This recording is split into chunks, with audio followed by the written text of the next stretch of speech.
Shalom jemaat yang diberkati Tuhan. Mari kita berdoa mengawali pembacaan dan renungan firman Tuhan hari ini. Kita berdoa. Bapa kami yang ada di surga, kami mengucap syukur dan terima kasih kepadamu karena kami masih diberikan kesempatan dan dipercaya oleh Tuhan atas hidup yang Tuhan karuniakan supaya kami dapat berkarya dan membawa kemuliaan nama Tuhan melalui karya kiprah kerja kehidupan kami semua.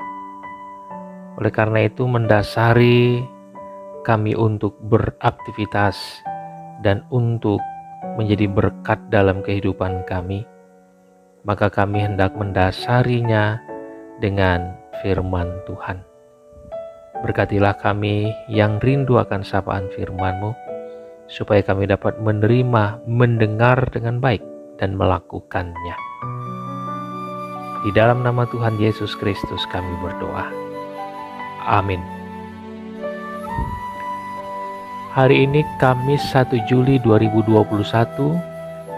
Almanak Nas GKI bersumber dari 1 Korintus 4 ayat 8 sampai 13. Akan saya baca khusus ayat 12 dan 13 saja. Demikian bunyi firman Tuhan. Kami melakukan pekerjaan tangan yang berat. Kalau kami dimaki, kami memberkati. Kalau kami dianiaya, kami sabar. Kalau kami difitnah, kami tetap menjawab dengan ramah. Kami telah menjadi sama dengan sampah dunia, sama dengan kotoran dari segala sesuatu, sampai pada saat ini. Demikian firman Tuhan. Yang berbahagia adalah mereka yang mendengarkan firman Allah dan yang melakukannya. Amin. Saya beri judul untuk renungan hari ini, rendah hati. Jemaat Tuhan, saya mengawalinya dengan cerita demikian. Narsam Arayan, seorang India berasal dari kasta Brahmana, kasta tertinggi dalam strata sosial masyarakat India. Sudah pasti ia seorang yang kaya raya dan sangat terhormat.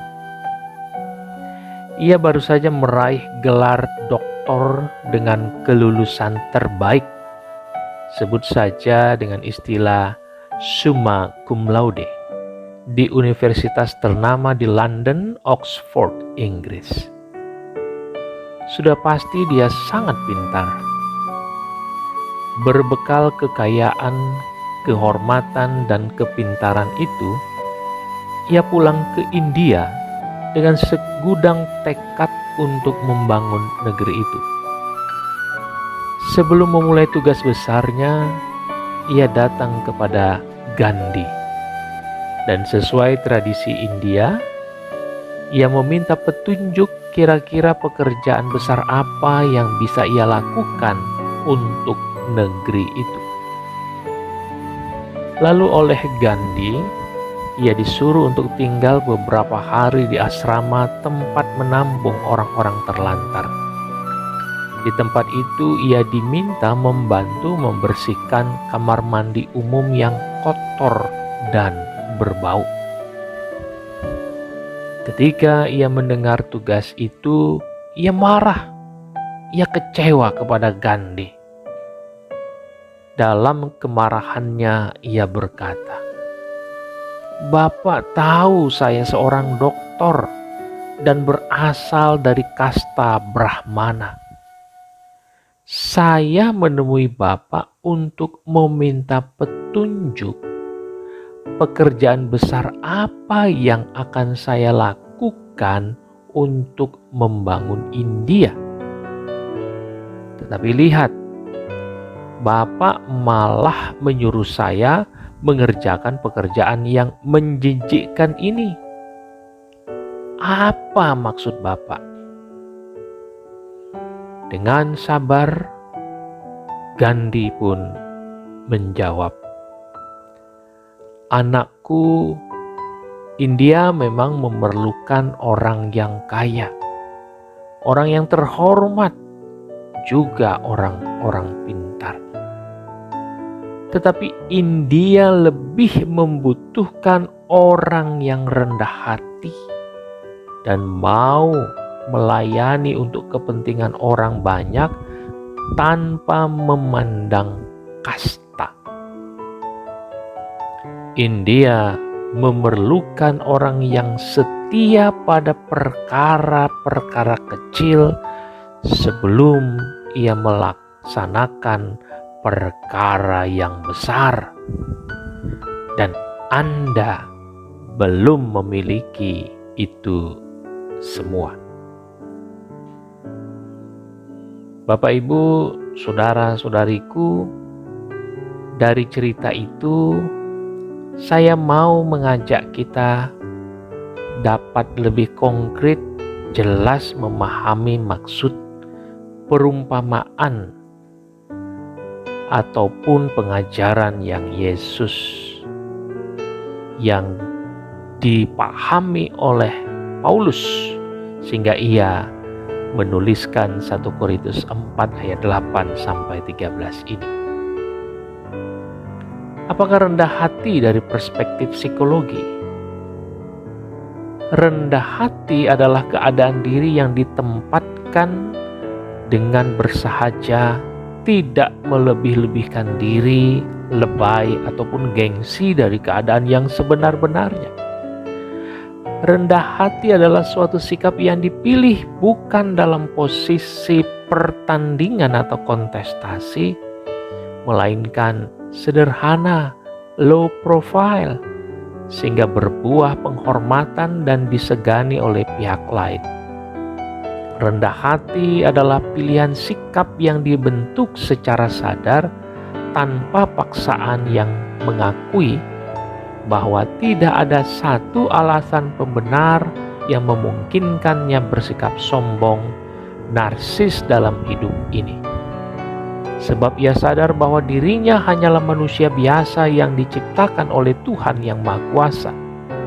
Sehingga pilihan sikap rendah hatinya hendak menempatkan Allah yang harus lebih besar, bukan dirinya, bukan manusia yang lebih besar.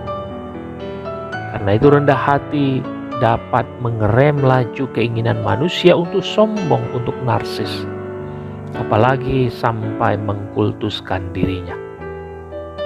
Saudaraku, rendah hati adalah orang yang bersuka cita, menghargai dan melihat orang lain dari keadaan diri orang tersebut, bukan menilainya berdasarkan selera atau sudut pandang dirinya, dan bukan memaksakan orang lain supaya menghormati dan tunduk pada dirinya.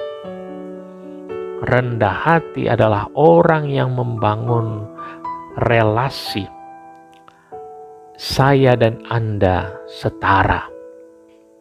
Dengan demikian rendah hati menjadi karakter, yakni sifat dan sikap diri yang selalu melekat dan terungkap dalam setiap kehadiran dirinya. Itu sebabnya disebut rendah hati, di mana hati menjadi sumber utama yang mendorong dan memotivasi diri untuk melakukan aksi yang responsif, bernilai persahabatan, melayani, berjiwa sosial, dan menghormati, lalu menolong, dan sifat terpuji lainnya. Jadi rendah hati merupakan akumulasi dari hati sebagai hamba. Rendah hati bisa dibentuk dengan cara atau didikan pembiasaan diri, dilatih kepekaan hati. Ingatlah, tidak ada orang yang rendah hati terbit atau jadi dengan tiba-tiba secara instan.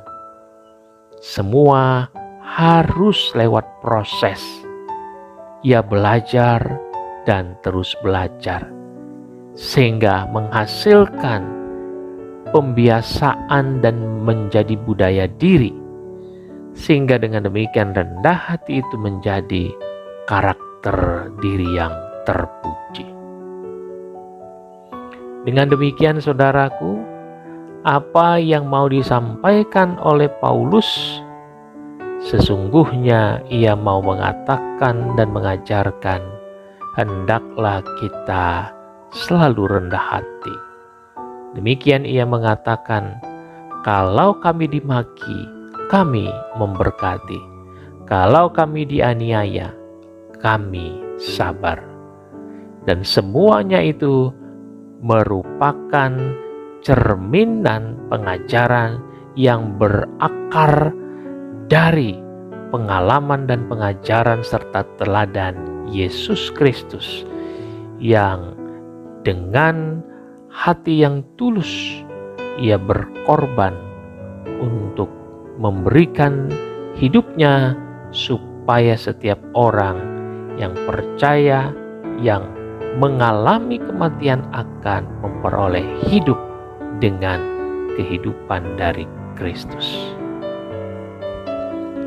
Bagaimana dengan Anda? Apakah Anda sudah menjadi pribadi dan memiliki karakter yang rendah hati? Apakah Anda memilih rendah hati ataukah gengsi?